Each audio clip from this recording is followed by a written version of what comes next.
नमस्ते बच्चों, आज हम जवाहर नवोदय विद्यालय की तैयारी में हिंदी विषय देखेंगे। हिंदी विषय के अंतर्गत हिंदी व्याकरण। तो जवाहर नवोदय विद्यालय के में तो ऐसे हिंदी व्याकरण बहुत कम आता है। जो भी आता है वो पैराग्राफ के अंतर्गत एकाक व्याकरण आता है। तो 4 पैराग्राफ दिया रहता है, तो अगर 4 में भी एक एक आ जाता है तो 4 व्याकरण हो जाता है, तो 4 नंबर का बन जाता है। तो जवाहर नवोदय विद्यालय की तैयारी के लिए व्याकरण भी महत्वपूर्ण है। तो हम इसको सरसरी निगाह से देखेंगे। हिंदी व्याकरण में क्या क्या होता है देखते हैं। तो संज्ञा होता है। संज्ञा क्या होता है? संज्ञा किसी व्यक्ति, वस्तु, गुण, भाव, स्थिति के समूह का परिचय कराने वाले शब्दों को संज्ञा कहते हैं। जैसे दीपक, मनुष्य, सोना, चांदी, ये संज्ञा हो गया। संज्ञा के भेद देखते हैं तो कौन कौन से हैं। संज्ञा के भेद में होता है व्यक्तिवाचक संज्ञा होता है, जातिवाचक संज्ञा होता है, भाववाचक संज्ञा होता है, द्रव्यवाचक संज्ञा होता है, समूहवाचक संज्ञा होता है। तो इस प्रकार से हम संज्ञा के भेद जानते हैं। व्यक्तिवाचक जिसमें किसी व्यक्ति का बोध कराता है, हम उसे व्यक्तिवाचक संज्ञा कहते हैं। जैसे कि कमल हो गया, है ना, अजय हो गया, ये किसी व्यक्ति का। जाति जिसमें किसी जाति का बोध होता है उसे हम जातिवाचक संज्ञा कहते हैं। जैसे कि मनुष्य हो गया, नर हो गया, है ना, नारी हो गया। इस प्रकार से भाव जिसमें किसी का भाव को व्यक्त किया जाता है उसको हम भाववाचक संज्ञा कहते हैं। जैसे कि सुंदरता, बचपन, निंदा, निराशा, ये इसमें भाव को व्यक्त किया जाता है। अब उसका द्रव्यवाचक संज्ञा राशि या ढेर के रूप में पाई जाने वाली वस्तुओं का बोध कराने वाले शब्द द्रव्यवाचक संज्ञा कहलाते हैं। जैसे सोना, चांदी, घी, जो द्रव रूप में होता है ना, उसको ही हम सोना चांदी कहलाता है। समूहवाचक वे शब्द जो एक स्थान पर समूह या समुदाय का बोध कराते हैं, समूहवाचक कहलाता है। जैसे कि परिवार, भीड़, पुलिस, है ना, इस प्रकार से। और इसमें आप आगे देख लेते हैं किस प्रकार से संज्ञा का महत्वपूर्ण संज्ञा शब्द। तो देखते हैं यहाँ पर, जैसे कि व्यक्तिवाचक, जातिवाचक, भाववाचक, द्रव्यवाचक, समूहवाचक। तो व्यक्तिवाचक में राम, श्याम, दिल्ली, ताजमहल, भारत, गोभी, इस प्रकार से।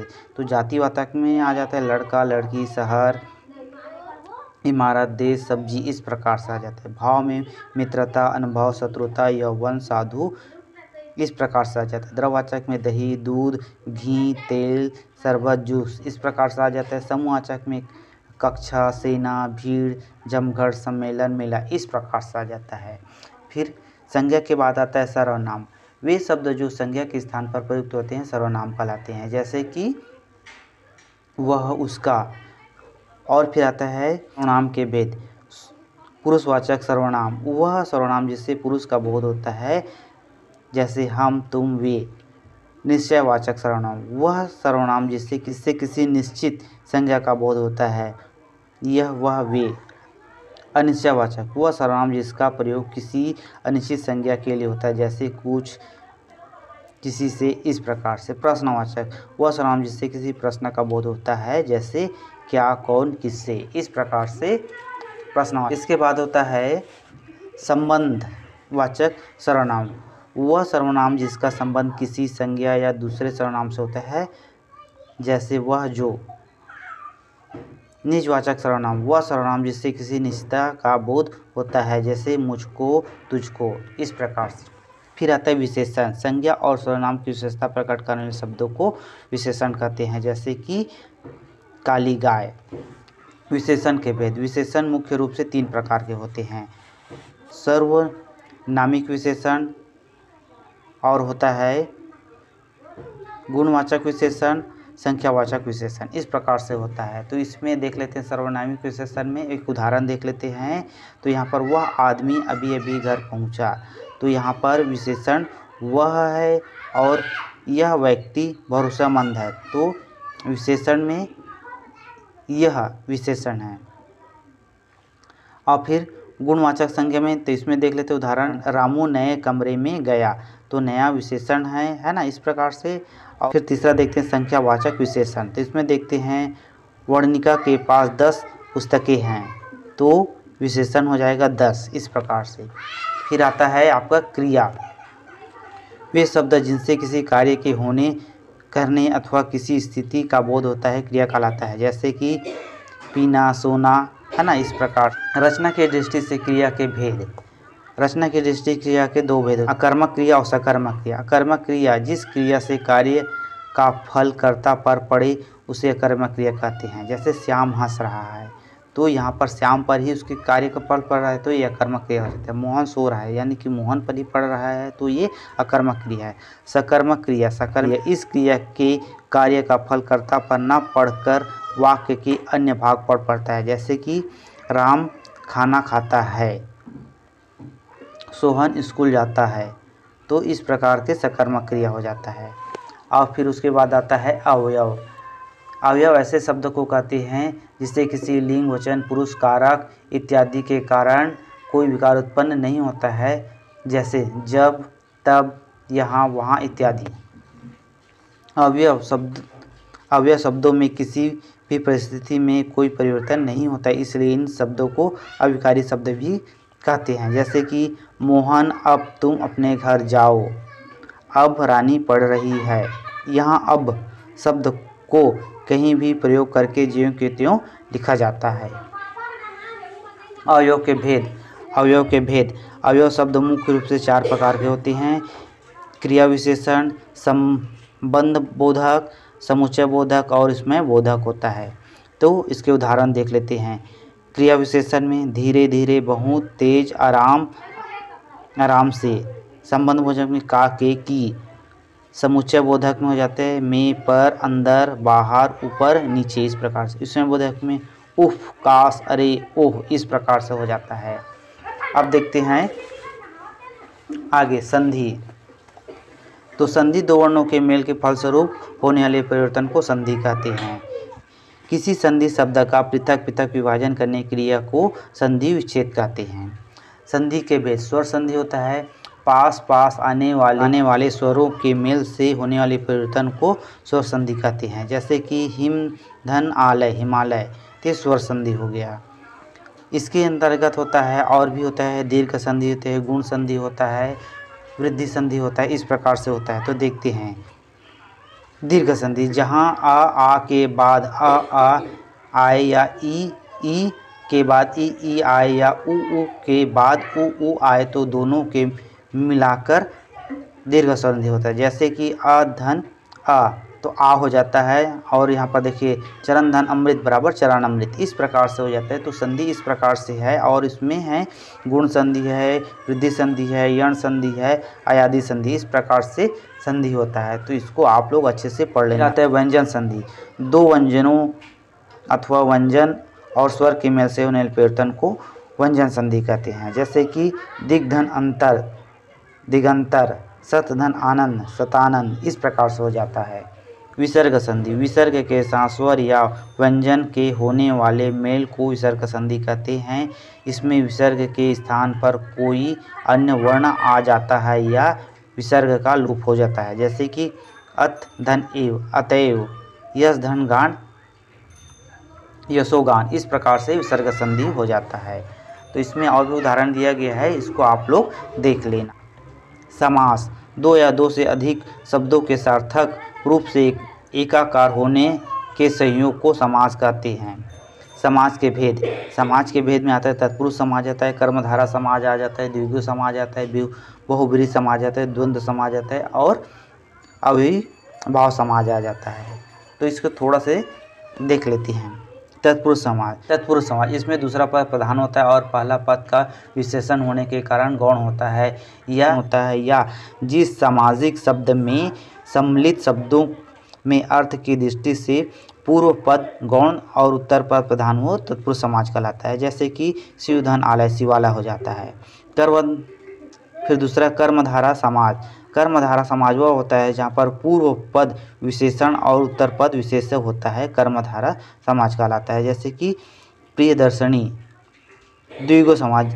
किसी शब्द का पहला पद संख्या या परिणामवाचक विशेषण होता है, द्विगु समाज कहलाता है। यहाँ पर भी दूसरा पद प्रधान होता है। जैसे त्रिलोक, इसमें आ जाएगा तीनों लोकों का समूह। बहुब्रीहि समाज। बहुब्रीहि समाज में आ जाता है सामाजिक शब्द में आए तीनों पद ही यदि गौण होते हैं तथा ये दोनों मिलकर किसी तीसरे पद की ओर संकेत करते हैं तो बहुव्रीहि समाज कहते हैं तथा यह तीसरा पद प्रधान होता है। जैसे जैसे चक्रधर, चक्र को धारण करने वाला तो कौन हो जाएगा? चक्र को धारण करने वाला विष्णु हो जाता है। चतुर्भुज, चार भुजाएं हैं जिसकी, वह कौन हो जाएगा? विष्णु हो जाएगा। द्वंद्व समाज, द्वंद्व समाज में सामाजिक शब्द के दोनों ही पद प्रधान होते हैं। सामाजिक शब्द का विग्रह करने पर बीच में और या एवं शब्द लगाना पड़ता है। जैसे अपना पराया तो अपना और पराया, इस प्रकार से हो जाता है। अवयवी भाव समाज, यदि समाज में पहला पद अवयव के रूप में हो तो उसका अवयवी भाव समाज कहते हैं। इसका पहला पद प्रधान होता है। इस प्रक्रिया से बना शब्द भी अवयव की भांति होता है। जैसे यथाशक्ति, यथा धन शक्ति, इस प्रकार से हो जाता है। तो इसमें कुछ महत्वपूर्ण उदाहरण है, उसको देख लेते हैं। अवयवी भाव, तत्पुरुष, बहुव्रीहि, द्वंद्व और द्विगु समाज। तो यहाँ पर यथा स्थान के अनुसार इस प्रकार से हो जाता है। प्रतिपल, पल हर पल हो जाएगा। प्रतिदिन, हर दिन हो जाता है। भरपेट, पेट भर, इस प्रकार से हो जाता है। तत्पुरुष समाज में आ जाता है यश प्राप्त, यश को प्राप्त करने लगा। कर्मवीर, कर्म से वीर। स्नानानगर, स्नान करने के लिए। नेत्रहीन, नेत्र से हीन हो जाएगा। बहुव्रीहि समाज में चतुरानन, तो चार है आनन जिसके अर्थात ब्रह्मा। लंबोदर, लंबा है उदर जिसका अर्थ है गणेश। द्वंद्व समाज, द्वंद्व, अन्न जल, अन्न और जल। सीता राम, सीता और राम। गौरी शंकर, गौरी और शंकर, इस प्रकार से। द्विगु समाज, चौराहा, तो चार राहों का समाहार। पंचमुख, पांच मुखों का समाहार। त्रिभुवन, तीनों भुवनों का समाहार, इस प्रकार से हो जाता है। अब देखते हैं विपरीतार्थक शब्द या फिर विलोम शब्द, है ना। वे शब्द जो एक दूसरे के विपरीत अर्थ बताते हैं विपरीतार्थक या विलोम शब्द कहलाते हैं। उपसर्ग या प्रत्यय लगाकर भी विलोम शब्दों की रचना की जा सकती है। जैसे कि यहाँ पर उदाहरण दे विपरीतार्थक शब्द या विलोम शब्द। यहाँ पर देख लेते हैं। अनंत का हो जाएगा आदि हो जाएगा। अस्त का उदय हो जाएगा, उसका सदोष हो जाएगा। अपेक्षा का उपेक्षा हो जाता है। अकाम का सकाम हो जाएगा। इस प्रकार से जैसे दिन का रात हो जाता है, शाम का सुबह हो जाएगा। इस प्रकार से विलोम शब्द आता है ना। तो इसको आप लोग बाकी को देख लेना। वाक्यांश के लिए एक शब्द, ऐसे शब्द जो एक वाक्यांश का भाव देते हैं। जैसे कि यहाँ पर देख लेते वाक्यांश और शब्द जिसका कोई नाथ ना हो तो अनाथ हो जाता है। ईश्वर और वेदों में आस्था विश्वास रखने वाला आस्तिक हो जाता है। ईश्वर और वेदों में आस्था न रखने वाला नास्तिक हो जाता है। जिसका जन्म पहले हुआ हो अग्रज हो जाता है। जो बाद में जन्मा हो अनुज हो जाता है। जिसका निवारण न किया जा सके हो कि अनिवार्य हो जाता है। जो कम जानता हो अल्पज्ञ हो जाता है। जो बीत चुका हो अतीत हो जाता है। अब देखते हैं पर्यायवाची शब्द। समान अर्थ का बोध कराने वाले शब्दों को पर्यायवाची शब्द कहलाते हैं। इन्हें प्रति शब्द या समानार्थी शब्द भी कहा जाता है। जैसे कि असुर का दैत्य, दानव, निशाचर हो जाए। आँख का नयन, लोचन, नेत्र हो जाता है। आत्मा का जीव, चैतन्य, क्षेत्रज्ञ हो जाता है।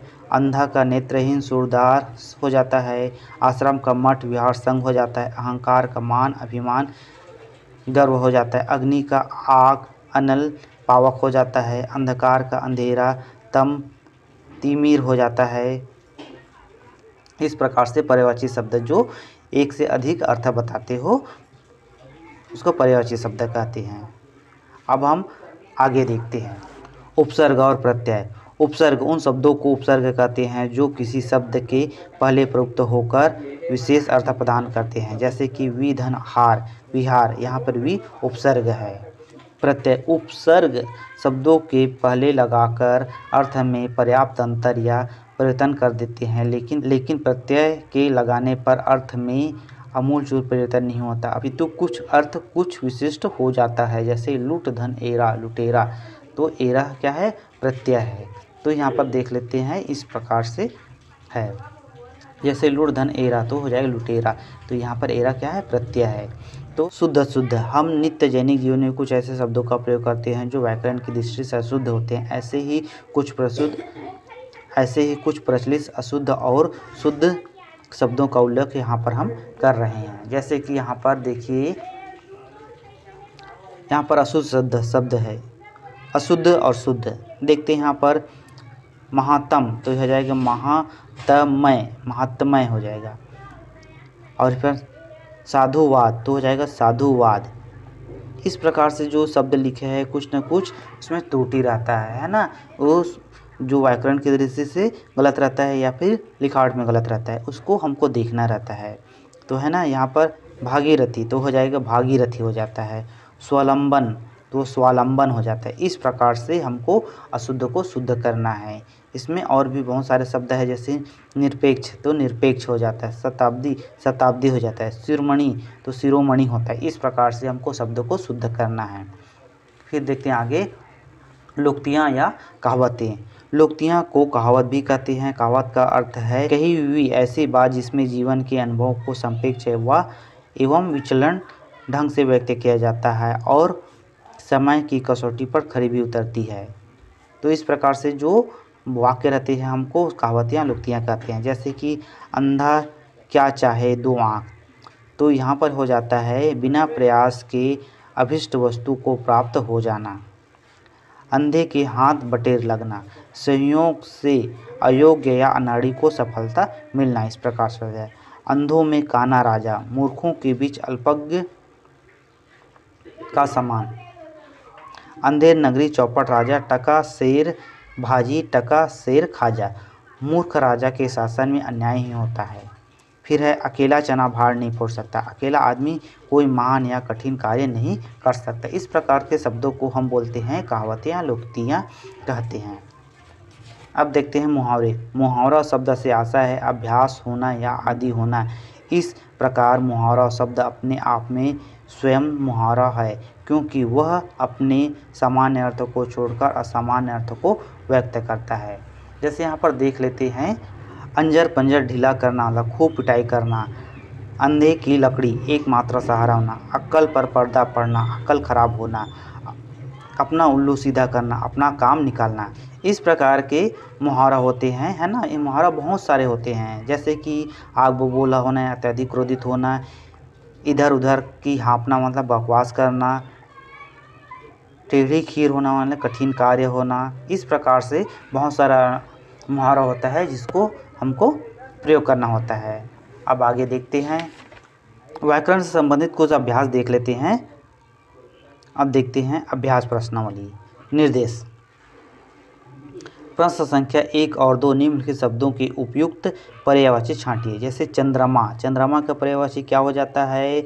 सुधांशु हो जाता है, तो ये आपका सुधांशु हो जाएगा। अग्नि का हो जाता है आपका पावक हो जाएगा, पर्यायवाची शब्द हो जाता है। यहाँ पर दिया गया है प्रश्न 3, अनुकूल शब्द का विलोम शब्द छांटिए। तो अनुकूल का क्या हो जाता है? प्रतिकूल, तो इस प्रकार से प्रतिकूल हो जाएगा। अब देखते हैं निर्देश। निर्देश प्रश्न 4 से 6 निम्नलिखित वाक्यों में रिक्त स्थान पूर्ति के लिए दिए गए शब्दों में से सबसे उपयुक्त शब्द चुनिए। जैसे दिखाया गया है, चौथा नंबर दिया गया है मैं खालिस्तान जाता हूँ, तो कभी लिखा है प्रतिदिन लिखा है, शाम को है और नहीं लिखा है तो क्या आ जाएगा? प्रतिदिन आ जाएगा यहाँ पर। 5वां, रावण लंका का खालिस्तान था, देवता था, रानी था, राक्षस था, राजा था, तो राजा आ जाएगा। विद्यार्थी बहुत शोर कर रहे थे, तो यहाँ पर आ जाएगा विद्यार्थी बहुत शोर मचा रहे थे, आ जाएगा मचा रहे थे। यहाँ पर दिया रोना दिया है, ज़्यादा दिया है नहीं, तो यहाँ पर मचा रहे थे हो जाएगा।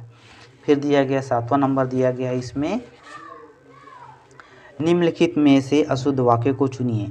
लड़की ने मधुर संगीत बजाया, हमें स्कूल जाना चाहिए, रोज़ स्कूल जाते हैं, वह आ गई, तो यह जाएगा रोज़ स्कूल जाते हैं, तो यहाँ हो जाएगा प्रतिदिन स्कूल जाते हैं हो जाएगा। निम्नलिखित में से कौन सा वाक्य अशुद्ध है? सीता गाना गा रही है, वह मेरा मित्र है, राम बाजार से सब्जी आ रहा है, तो यहाँ पर ये अशुद्ध हो जाएगा, तो यहाँ पर ये हो जाएगा। रोशनी बढ़ गई, इस प्रकार से दिया गया है, तो हमको अशुद्ध को छांटना रहता है। फिर दिया गया है प्रश्न संख्या 9 और 10, निम्नलिखित वाक्यों में से रिक्त स्थान के लिए दिए गए विकल्पों में से उचित शब्द चुनिए। 9वां दिया गया, वह गीत साथ खालिस्तान गाती है, मैं साथ स्वयं अच्छा, तो हो जाएगा का वह गीत साथ साथ गाती है, तो ये साथ आ जाएगा। सुनीता सर्कस खालिस्तान नहीं जा सकी, जल्दी सुनने देखने रहने, तो हो जाएगा देखने। निर्देश प्रश्न संख्या 11 से 13, निम्नलिखित वाक्यों को 4 भागों में बांटा गया है, प्रत्येक वाक्य में एक अशुद्ध है, आप सही उत्तर चुनिए। ये नए पुस्तकों के बारे में हमें बता रहे हैं, तो उसमें कौन सा अशुद्ध है ये, तो देखते हैं 11 नंबर देखते हैं, ये नई पुस्तकों के बारे में हमें बता रहे हैं, तो इसमें से कौन सा आएगा इसमें, तो दूसरा आएगा। देखो तो देखिए यहाँ पर नए पुस्तकों के बारे में लिखा है, तो यहाँ पर हो जाएगा नए पुस्तकें के बारे में, इस प्रकार से आ जाएगा। फिर 12 नंबर देखते हैं, यह प्रत्येक शनिवारों को हॉकी खेलता है, तो यहाँ पर शनिवारों आ जाएगा क्योंकि शनिवार को हो जाता है। ये तीसरा आ जाएगा, आप कौन सी पुस्तकें लिख कर लाए हैं, तो लिख कर पुस्तक थोड़ी लाते हैं, है ना, पुस्तक तो छपा रहता है, इसलिए तीसरा आ जाएगा, लिख कर आ जाएगा। फिर है निर्देश प्रश्न संख्या 14 और 15, नीचे 4 वाक्य दिए गए हैं, इन्हें ABCD क्रम में दिया गया है, उन वाक्यों में से अनुच्छेद बनाने के लिए सही क्रम को चुनिए।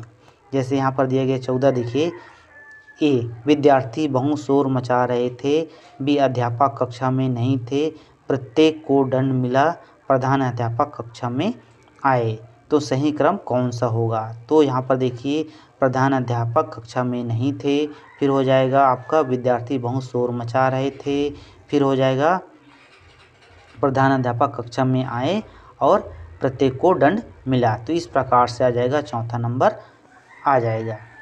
15 देखते हैं, तो 15 क्या बोल रहा है, उसकी माँ घर पर नहीं थी, नानी को भूख लगी थी, उसने अपने लिए चॉकलेट खरीदी, यह पास की दुकान पर गई,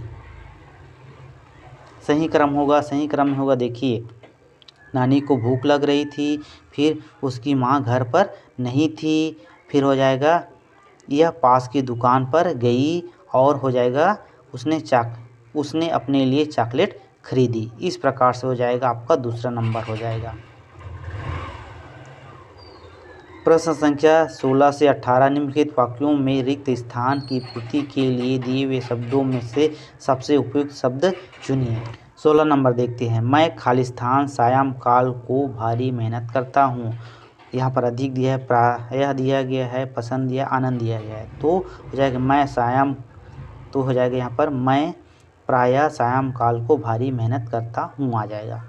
17, वह दिन भर सोता है, अतः रात खालिस्तान काम करता है, तो हो जाएगा वह दिन भर सोता है, अतः रात पर काम करता है, तो यहाँ पर आ जाएगा।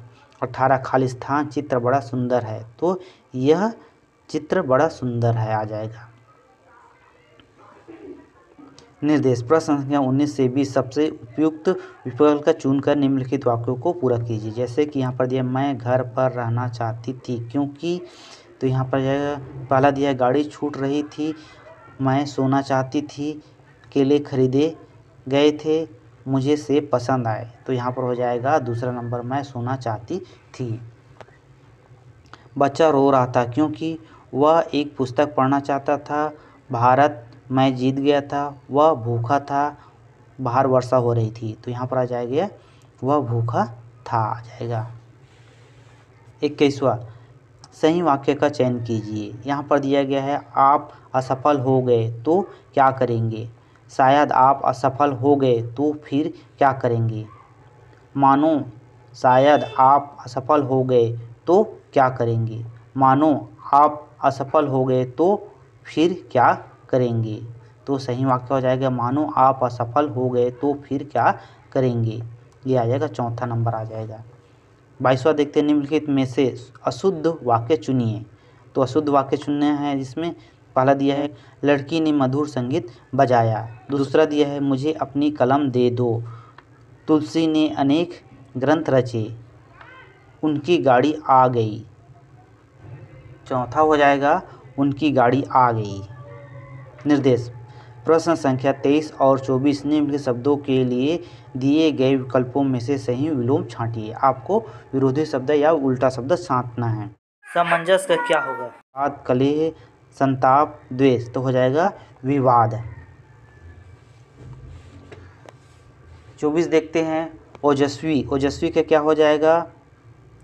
यशस्वी, निडर, तीसरा निराभिमानी और चौथा हो जाए निस्तेज। तो ओजस्वी का हो जाएगा निस्तेज हो जाएगा।